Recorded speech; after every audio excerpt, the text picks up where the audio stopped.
Hey y'all, it's Stephen Van Kampen-Lewis, and I'm back in the house next to my orchid cabinet, which is right there with my cat being mischievous right there.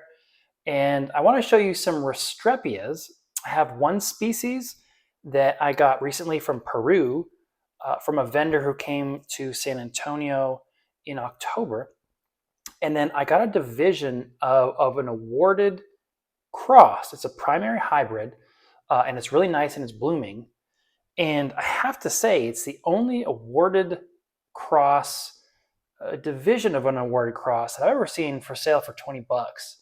And I got that at Timbuktu Orchids, or from Timbuktu Orchids at the Heart of Texas Orchid Society show in Austin, Texas, which was last weekend, I believe. So both of those are blooming. Both of them are super cool.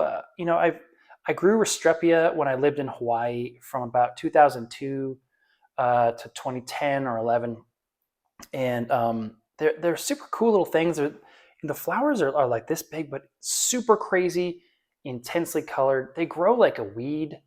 They're really easy to grow. I'll show you the setup that I have, and it's the same setup that I had in Hawaii. So I know it'll work, and they're so small that growing them in an IKEA plant cabinet, this one is a rootsta, is super easy to do.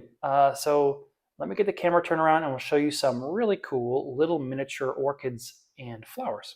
All right, since these are so small, I would prefer to take them outside, but there's basically a windstorm going on outside, so I'm gonna have to show you inside. But let's start with the one that I got imported from. Here, I'll show you here. This is Restrepia contorta from Orchideas amazonicas. So this was a Peruvian export, as you can see here in the tag. And I've had it since October, and it is now the middle, or rather the early half of the first half of March, and it's started blooming for me for the first time. And so you can see these little flowers with these bizarre little antennae.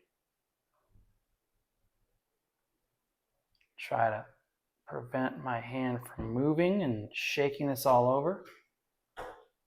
But you can see the spots and the stripes, and it's this sort of purple color. And then of course there's lots of purple on the leaves because I'm growing these fairly highlight situation. This particular one is just opening up. And you can see those, they sort of look like weird little bug antennae. And I think, so correct me if I'm wrong, but I think those antennae are supposed to be, well, the flowers are supposed to represent a bug of some sort. And so you have the antennae and the different spots and just cool little things.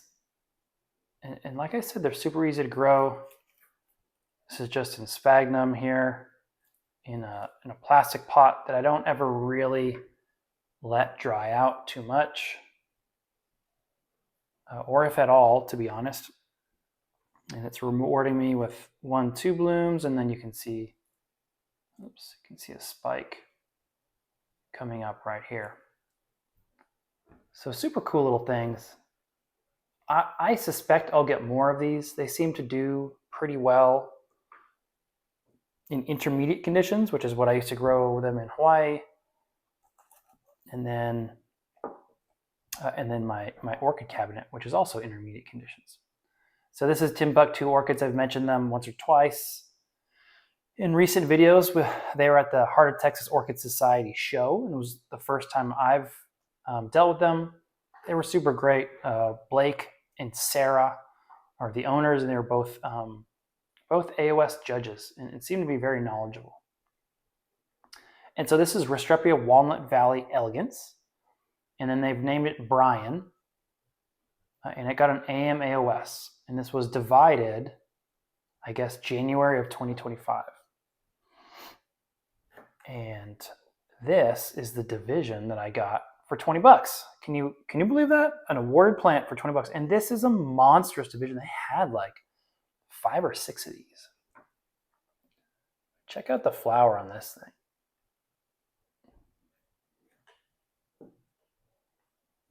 Again, super cool, very colorful, lots of spots, like a little clown there or something.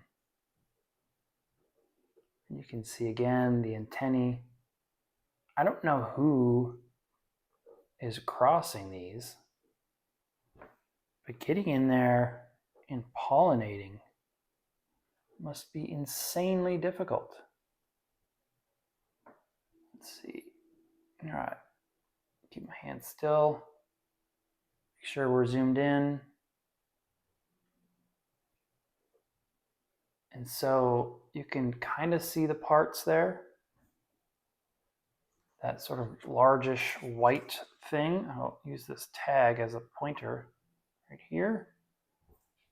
I believe that's where the reproductive parts are. So my eyes wouldn't be able to handle that and pollinate that on either of these.